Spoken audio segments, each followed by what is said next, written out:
মুসলমান ভাইদের প্রতি রইল আমার সালাম, আর হিন্দু ভাইদের প্রতি রইল নমস্কার বা আদাব। তো আমি একজন বাংলাদেশের নাগরিক।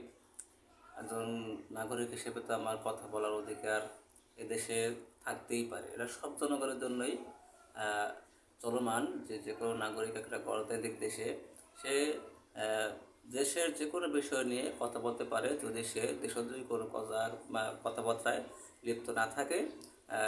সেজন্য আমি কিছু কথা আজকে বলতে আসছি যে বর্তমান বাংলাদেশের প্রেক্ষাপট যে কতটা নিচে নেমে গেছে রাজনৈতিক প্রেক্ষাপট, সেটা আসলে কিছু মিডিয়া বা সব কিছু দেখলে বিচার করা যায়। সারা বিশ্বের মানুষ, সারা দেশের মানুষ, যারা সুশীল সমাজের মানুষ, যারা জ্ঞানী ব্যক্তি, তারা অবশ্যই বুঝতে পারতেছেন যে ৭১-এর মুক্তিযুদ্ধকে কীভাবে বিকৃত করা হচ্ছে। কিছু সংখ্যক ইয়াং বয়সের ছেলেরা যারা বর্তমানে দেশ পরিচালনার কাজে নিজেদেরকে অব্যাহত রেখেছে, তারা বর্তমান সমাজের মুরব্বী। ৭১-এ যারা যুদ্ধ করেছিল দেশের স্বার্থে, দেশের জন্য, তাদেরকে কীভাবে সম্মান দিতে হয় এবং ঠিক স্বৈরাচারের মতো যে কার্যকলাপে লিপ্ত হয়েছে, এটা আসলে সাধারণ সুশীল সমাজের কাছে গ্রহণযোগ্য না।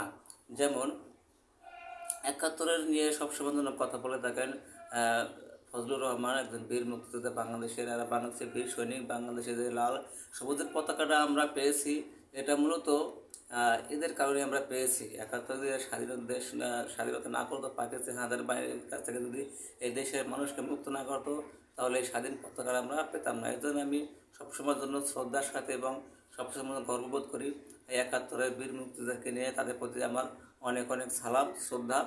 এই বীর মুক্তিযোদ্ধাকে বাড়ির সামনে কিছু কিছু সংখ্যক লোক, ছাত্র সমন্বয়ক বলতে পারেন বা এনসিপি যাই হোক বলতে পারেন, এরা আন্দোলন করেছে তাকে গ্রেপ্তার করার জন্য। এবং সেখানে একটা মেয়ের আপনার একটা মিডিয়ায় ভাইরাল হওয়ার জন্য বিশেষ করে এই সমস্ত মেয়েরা আসে মিছিল মিটিংয়ে। কারণ যদি মিডিয়ায় ভাইরাল না হয়, তাদেরকে বাংলাদেশের জনগণ চিনবে না, এই জন্য আসে। সেখানে একটা বক্তব্য দিয়েছে যে তৈ তৈ তৈ আমার ফজু পাগলা কই, তোমার বয়স ১৭, ১৮ বা ২০।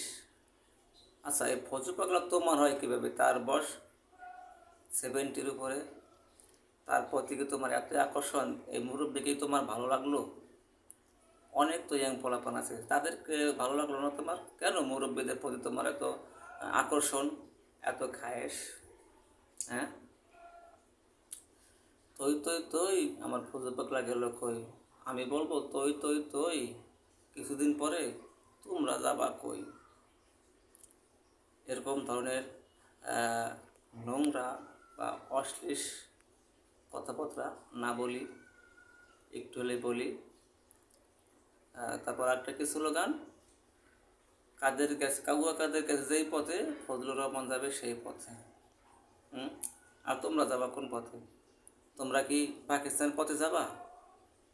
তোমরা তো পাকিস্তানের ভালোবাসো বেশি, কারণ তোমাকে তো বাংলাদেশ পোষায় না, পাকিস্তান দরকার। পাকিস্তানের লোক সাইজে বড়, সব কিছু ভালো, তাদের হ্যান্ডসাম, নাকি? এটা তো বুঝতে চাচ্ছ যে ভারত নিয়ে এত বিদ্বেষ। সে ভারত থেকে চাল ডাল পেঁয়াজ আসে, মাঝে বন্ধ করে দিয়েছিল, আবার সেখানে তোমরা তো বাসায় বলে ফেলো, কিন্তু যারা রাজনৈতিক অঙ্গনে জড়িত তাদেরকে ঠিক তো ভারতের কাছে রিকোয়েস্ট করে আবার সেই বিনিয়োগ করে আনতে হয়। তাহলে কেন? আগে মানুষের প্রতি সম্মান দিতে শেখো। তুমি যে একজন মানুষ, তার প্রমাণ তোমার কথাবার্তায়। আর যদি কথাবার্তা টাইজ খারাপ হয়, উল্টোপাল্টা হয়, তখন মানুষ হিসেবে তোমার চেহারা থাকবে ঠিক আছে, কিন্তু তোমার মন মানসিকতা পশুর মতো, তোমার চিন্তা ভাবনা সেই পশুর মতো। তাহলে কী লাভ? হ্যাঁ, দেশকে ভালোবাসতে শেখো, দেশের মানুষকে ভালোবাসতে শেখো। যে দেশের উপরে দাঁড়িয়ে আছে, কথা বলতেছি আমরা। হ্যাঁ, যদি সেই ৭১-এর সময় হানাদার বাহিনীর কাছ থেকে যুদ্ধ না করতো, তাহলে আজকে বাংলাদেশ কোথায় পাইতে তোমরা? ২ লক্ষ মা বোনের ইজ্জতের বিনিময়ে দেশটা স্বাধীন করা হয়েছিল। তোমরা কি চাও সেই দেশটা আবার পাকিস্তানের হাতে চলে যাক? সেই দেশটা আবার মা বোনদের উপর পাকিস্তানের হানাদার বাহিনী নির্যাতন করুক? তুমি কয়েকজন নিয়োজিত হতে পারো, কিন্তু সেজন্য তো সারা দেশের মানুষ পাকিস্তানের হাতে নিয়োজিত হতে পারে না। একটু সময় আছে, মাথা খাটাও। আগে নিজের জ্ঞান বুদ্ধি বিবেক আত্মমান সম্মান আত্মবিবেক বোধ এগুলোকে বিসর্জন দিও না কেউ। নিজের জ্ঞান খাটিয়ে বুদ্ধি খাটিয়ে চিন্তা ভাবনা করো যে আমরা যে কতগুলো বলছি, যে স্লোগানগুলো দিচ্ছি, যেভাবে বর্তমান রাজনীতি এগিয়ে হচ্ছে, অর্থনীতি আজ কোথায় গেছে? অর্থনীতি শেখ হাসিনাকে নিয়ে তো বহু সমালোচনা করেছে সবাই, অনেকেই। তো এখন টাকা কোথায়? চাকরের বাড়িতে টাকা, এখানে চাঁদা ওখানে চাঁদা, চাঁদা ছাড়া কোনো উপায় নাই। আর বলছিলাম কোঠা, এখন কোঠা থাকে প্রত্যেকে, এখন কোঠার জন্য আন্দোলন করে কেন? তো একটা বছর এই কোঠার সমাধান করা হয়নি কেন? হ্যাঁ হ্যাঁ রে, ক্ষমতা ক্ষমতা এমন একটা জিনিস, এখানে যে বসে সেই বিলাই থেকে বাঘ হয়ে যায়। এই ক্ষমতা কখনো চিরস্থায়ী থাকে না। উত্থান পতন মানুষের জীবনে সবসময় জন্য হয়, হবে, এটাই নিয়ম। চিরদিন কেউ ক্ষমতা থাকতে পারে না, কিন্তু মানুষ মানুষকে মনে রাখে কিছু কিছু ভালো কাজের জন্যে, আবার মানুষ মানুষকে মনে রাখে কিছু কিছু খারাপ কাজের জন্য মনে রাখে। খারাপ কাজের জন্য মনে রাখে আর তার পিছনে এক একটা গালি দেয়, বকা দেয়। যেমন বাংলাদেশের মানুষ পাকিস্তানকে বকা দেয়, হিটলারকে বকা দেয়, মির্জাফরকে বকা দেয়। তো এমন ইতিহাস রেখে যেও না কেউ যে যতদিন বাংলাদেশ থাকে তোমাদেরকে বকা দেবে, তোমার নাগরিক উপরে বকা দেবে। আশা করি আমার কথাগুলো বুঝতে পেরেছেন।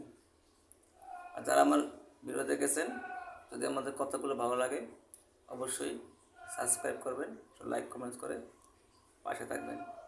অসংখ্য ধন্যবাদ সবাইকে। ভালো থাকবেন, সুস্থ থাকবেন, শুভকামনা রইল সবার জন্য।